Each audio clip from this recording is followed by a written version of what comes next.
I'm craving pancit bihon. First is soak natin ang bawang.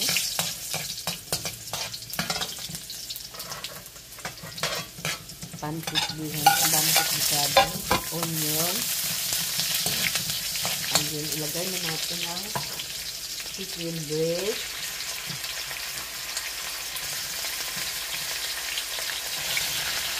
Halo-haloin.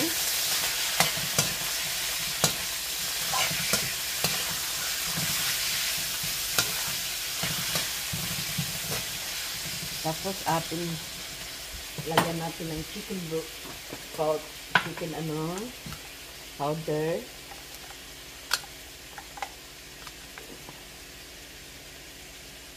Tansya lang guys. Tama na yan. Huwag masyado. And then, lagyan natin ng salt and pepper. Salt, mix na yan guys. Salt at saka pepper.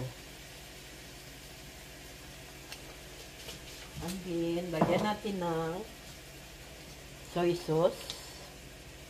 Kalamansi. Maggi kalamansi soy sauce. Savory. Para masarap siya guys. Next, palutuin muna natin ang ating chicken.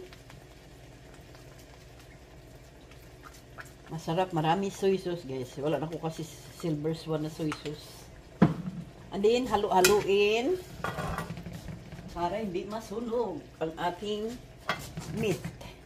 Chicken breast yan guys.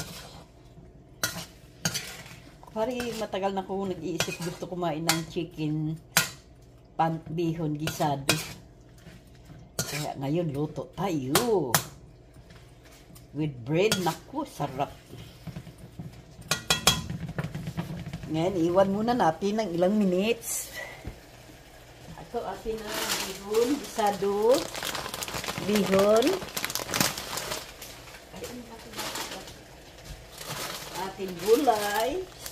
Halo-halo na yan dyan guys.